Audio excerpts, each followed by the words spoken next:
Great seeing my next guest back in action. He's going to be taking on Kyle Daukaus at UFC Fight Night on May 8th. It's Phil Hawes back here on the program. Phil, how's it going? Hey, brother. Always good. How you guys doing? Doing very well. Got to start first with the hair, the Simon Phoenix look. What inspired that? Channeling your inner Wesley Snipes. Yeah, something like that. I guess you could say the Miami got the best of me. Yeah, just decided to switch it up, you know? No, it's good. It looks good. It looks good. I didn't mean that in a bad way. I thought it looked good. I do wonder, you hanging around with Derek Brunson too much because he had that going for a bit. That might be it. Yeah, that might be it. Good stuff, man. Well, tell me how this came together because I talked to Kyle this morning, your opponent. Now, he told me, I guess you were linked to a fight with Deron Winn or something in July. What exactly happened? How did this fight come together? Yeah, so I got Deron on the schedule, and what are we in, June, July? I think I got him in July, booked or whatever. But the opportunity came. The UFC hit me up, and they came and asked me, "Do I want to fight Kyle Daukaus?" And I said, "Yeah, I always want a chance to prove that I'm the best in the world and showcase my skills." So, but it's a testament to show that what the UFC believes in me, you know, because they double booked me. A lot of people aren't doing that. I can't name anyone really on the UFC roster that's got 2 fights scheduled, contracted, you know. So, yeah. Interesting. Okay, so I mean, regardless, you're still assuming you're healthy out of this fight. The plan is to still fight Deron in July, then, if is what you're saying. Yeah, 100%. Oh, cool. We got in front of us, which is Kyle Daukaus, so I'm focusing on him. No, absolutely. I still think that's kind of neat though, because it's like, you know, a lot of times you're like, when am I going to fight again? Well, hey, you know, it's in July, and I don't know if it's on the McGregor card or not, but still, it's good to fight in the summer, right? So. Yeah, big time. Just keep it active, keep the momentum going, keep winning these fights, getting close to the title. Now, were you familiar with Kyle before taking this fight? And the reason I ask is, you know, originally you're from New Jersey, right? So he's an East Coast guy. I'm sure, you know, at least he actually even mentioned, I think he said you guys were kind of linked to a fight in CFFC back in the day. Was that true? Yeah. Something happened. You were supposed to fight in CFFC. I'm not too sure what happened, the miscommunication. I said, yeah, on my side. I don't know what he said on his side. But we're here fighting here now, so full circle now. You know, UFC matched us up, and I think it's going to go great in my way. Yeah, and it must be a little bit easier to prep for a guy like Kyle because you are familiar with him. It's not like you're taking on a newcomer or someone that you haven't heard of, right?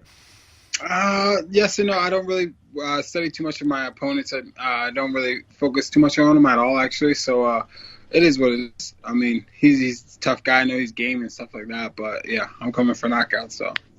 Absolutely. Let's talk quickly about your last fight. Majority decision win over Imanov. Good fight. Were you confident you had the win when it went to the judges? Yeah, I was super confident just because the wrestling control. Mm-hmm. You know, I controlled him, took him down a couple of times. You know what I mean? But yeah, I'm positive about that victory. You know, I really had to gut it out. You know, battle through some adversity, answer some questions some people have for me. So I'm happy. Good stuff. Yeah, and I think, too, you know, I know you like finishing your fights early. Who doesn't, right? You don't get paid by the hour. But in some ways, were you glad to show that, you know, you can go the full distance in a fight just to kind of show off that, you know, because some people are always like, when you finish fights early, how's the cardio in the later rounds? You got to show that in that fight, right? Yeah, big time. So, like I said, I got to answer some questions, and I got to prove some people right on my team, you know, who believed in me and I believed in myself. So I got to prove myself. I can go 3 rounds, and I can have a nail-biter fight and really gut it out at the end. So, and I kind of plan on that happening with Kyle Daukaus. I know he's going to come game. I know he's going to try to wait me out, you know what I mean? But I'm going to throw a wrench in his plans and get the W. Who have been the main training partners for this camp as we're coming up to the fight on Saturday? Who have you been mainly working with? Yeah, Sanford's got so many good guys. You know, it's hard to list all of them. You know, we got guys like Empa. We got guys like Brandon Allen, who he's fought. I was going to ask, how much does that pump you up seeing him get that big win last week? That was pretty cool, wasn't it? Him finishing Carl in the first round. Yeah, it's just a testament to what we're doing over here. You know, when you see your guys on the same team as you doing well and winning, it's like, okay, so we got a recipe going on, and let's just keep it going. You know, so it definitely pumped me up. It pumped my team up, and I'm excited to keep the momentum going. Yeah, and Brunson a little while back too. Like, it's been a good couple months for your team. I'm sure that, you know, you feel that energy in the gym when there's a big win like that. Yeah, big time. It just shows that what we're doing is right. You know what I mean? Like, we just got to keep staying this path, keep the momentum going, and just keep rocking and rolling. Being surrounded by good guys at Sanford. Now, being Canadian, I have to ask: did you get to work at all with Rory McDonald? He's fighting this Thursday. Yeah, man, it's so hard, you know, working with them because it's just like so unreal because you remember the battles he went through with Rory. You know this guy's a legend, but he's the nicest guy, most caring guy, you're a soft-spoken guy, so it's hard to really put him in, the Red King persona, But yeah, I get to work with him a lot. He's a great guy, great asset to the team, and just great knowledge, not even just on fighting, but just like in life. So I really appreciate him having him on the team and him giving me the knowledge I, need. Is it kind of surreal watching him and Robbie train together because they had that epic fight? It's just kind of neat how MMA sort of brought them together like this to get to train, right? Yeah, exactly. So I kind of hit me like one day they were talking and we were just in the practice room, we were talking, and I just, remembered the freaking war, the battle they had, and I'm like, geez, that's crazy. And two killers in their prime, sitting there talking about, the fights and whatever. So it was pretty cool. It's really cool having both those guys in the gym. Now, with this being short notice, how's the weight cut going? Because I know obviously you got to make 85 next Saturday. Yeah, the weight cut's not too bad for me ever, I eventually plan on going down 70, but we got to take care of 85. So 85 weight cut's not really bad. Never missed weight, never had any problems with it. So okay. I'm not worried. Is it one of those situations you keep winning, you'll stay at 85, maybe if you lose, then you think about going to 170? Like, or could you see yourself going to 170 even off a win? We don't think about losing, my man. Of course. Well, yeah, of course. But you don't. Yeah, for sure. But I'm just saying, like, is 170, like, how soon could we see you go to 170? It's kind of what I'm asking. Yeah. I gotta do what I gotta do at 85, and I got some big things coming. I think I have the body type to go down to 170, and I got the body type to go up to 205. So I want to do something that's never been done before. You know what I mean? I'm gonna put it in the universe. I'm gonna more and more title and just keep bouncing up and down those weight classes and really do something, remarkable. Okay, gotcha. That makes sense. And by the way, I wasn't implying like you were going to lose or anything. I was just saying, just because people will tend to move down a weight class if they come off a loss. That's all I'm saying. Just wanted to clarify that. I'm not trying to be a hater. I got you. Who's going to be in your corner for this fight?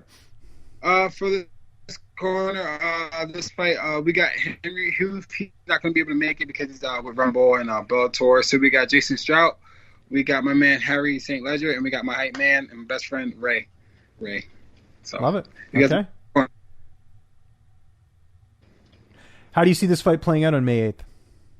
Man, like I said, he's durable. He's a durable guy. Kyle Daukaus is, you know what I mean? I know he's going to come ready. I know he's going to come prepared. But I feel like I can finish him, and I've been visualizing me finishing this guy and really being amped about it because I know he's never really been finished before. I think he has some losses in the amateur career, but never as a professional. So if I could get that first finish on his record, I'll be super amped about that. And I believe it's going to happen. Now, this is usually in the point in the interview where I ask, where do you feel like a win puts you? But it doesn't matter because you're still fighting Deron Winn coming up after this. But I imagine, even with these two fights, you want to still keep as active as you can. Like, do you think you'll get four in this year? Or what are you looking at for your fight schedule this year? Yeah, 4 around this year. I think I'm at 2 already, I think. So, yeah, I don't know. It's whatever. If I'm healthy, I love competing. If I'm healthy and the UFC's giving me these opportunities like this, I got to keep fighting. I got to keep it going. So I may fight 5-6 times, whatever my body says, Yeah, no, I hear you. Okay, downtime. What's on Netflix right now, or what video games you playing? What are you doing when you're not in the gym? What are you going to be doing after I see you from this, other than, eating some good food, I'm sure? I'll probably watch some more fighting, some Canelo. Okay. Canelo is coming up. I'm a big boxing fan, so I like to watch that a lot.